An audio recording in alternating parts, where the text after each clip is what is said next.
జరిగేటటువంటి సార్వత్రిక ఎన్నికల్లో కార్యక్రమంలో భాగంగా ఈ రోజు నుంచి తెలుగుదేశం, జనసేన, బీజేపీ ఉమ్మడి అభ్యర్థిగా 7వ వార్డులో ఉన్నటువంటి అజ్రం కాలనీ నుంచి ప్రచార కార్యక్రమం ప్రారంభించుకోవడం జరిగింది.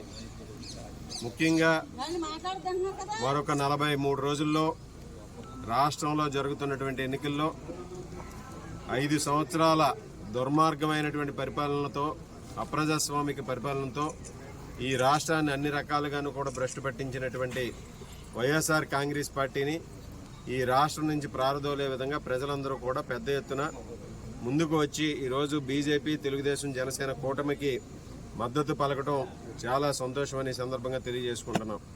ముఖ్యంగా చంద్రబాబు నాయుడు గారు రాష్ట్రాన్ని అన్ని విధాలుగాను కూడా అభివృద్ధి చేస్తే, జగన్మోహన్ రెడ్డి వచ్చిన తర్వాత అన్ని విధాలుగాను కూడా భ్రష్టు పెట్టించినటువంటి పరిస్థితి. ఈరోజు వైఎస్ఆర్ కాంగ్రెస్ పార్టీ ప్రవేశపెట్టినటువంటి వాలంటీర్ వ్యవస్థను అడ్డుపెట్టుకుని అన్ని విధాలుగాను కూడా ఏ విధమైనటువంటి అక్రమాలు చేయాలో ఆ విధంగా చేయాలనే వ్యూహంతో వారు చేసినటువంటి పనిని ఎలక్షన్ కమిషన్ అడ్డుకోవడంతో ఈరోజు పెన్షన్లు ఇచ్చే కార్యక్రమాన్ని సచివాలయ సిబ్బందితో ఇవ్వాలని ఎలక్షన్ కమిషన్ ఆదేశాలు ఇస్తే ఈరోజు సచివాలయ సిబ్బంది రాష్ట్ర వ్యాప్తంగా 1,60,000 మంది ఉన్నారు.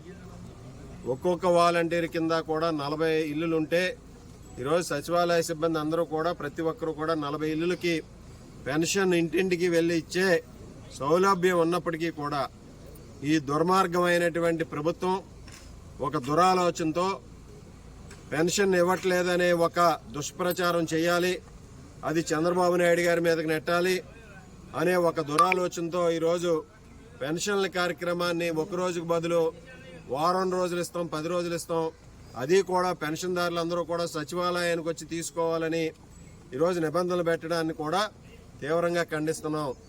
ఈరోజు ఈ ప్రభుత్వం ఉన్నటువంటి వాలంటీర్ వ్యవస్థకి ప్రత్యామ్నాయంగా ఉన్నటువంటి వ్యవస్థలతో పెన్షన్ని 1-2 రోజుల్లో ఇచ్చేటటువంటి సౌలభ్యం ఉన్నప్పటికీ కూడా కేవలం వీళ్ళు తెలుగుదేశం పార్టీ మీదకి నెపం నెట్టడానికి కోసం ఈ ప్రభుత్వం ఈరోజు పెన్షన్ల కార్యక్రమాన్ని వారం రోజులు 10 రోజులు ఇస్తామని చెప్పి అది కూడా అక్కడికి వచ్చి తీసుకోవాలని ఒక దుష్ప్రచారం చేయడాన్ని కూడా తీవ్రంగా ఖండిస్తున్నాం. ప్రజలందరూ కూడా గమనించాలి, చంద్రబాబు నాయుడు గారు ఎప్పుడూ కూడా ప్రజల పక్షాన్ని నిలిచేటటువంటి వ్యక్తి.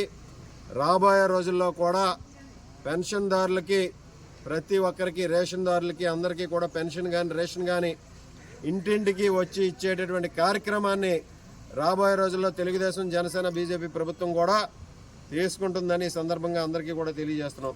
అదేవిధంగా ఈరోజు అజ్రం కాలనీలో నిర్మిస్తున్నటువంటి గతంలో తెలుగుదేశం ప్రభుత్వ హయాంలో నిర్మాణాలు ప్రారంభించినటువంటి టిడ్కోయిలకి ఈ ప్రభుత్వం వచ్చిన తర్వాత జగన్మోహన్ రెడ్డి ఉచితంగా ఇస్తానని చెప్పి హామీ ఇచ్చి 5 సంవత్సరాలుగా కనీసం ఒక పని కూడా చేయకుండా ఈరోజు టిడ్కోయిల్ని అన్నింటినీ కూడా ఏ విధంగా ఉన్నాయో మనందరం కూడా చూడొచ్చు. ఈరోజు అజ్రం కాలనీలో మనం టిడ్కోయిల్లు ముందు ఉన్నాం. ఈ టిడ్కోయిల్లుకి నిర్మాణంలో ఆగిపోయి అన్నీ కూడా పూర్తిగా పాడైపోయే పరిస్థితికి వచ్చిందంటే ఈ ప్రభుత్వం పేద ప్రజల పట్ల ఏ విధమైనటువంటి ఈరోజు బాధ్యతతో ఉందనేది మనందరం కూడా గమనించాలి. టిడ్కోయిల్ని రాబోయే రోజుల్లో చంద్రబాబు నాయుడు గారు వచ్చిన వెంటనే మొదటి 6 నెలల్లో ఆ పని కూడా పూర్తి చేసి ప్రజలందరికీ కూడా అందించడం జరుగుతుందని సందర్భంగా తెలియజేస్తాం.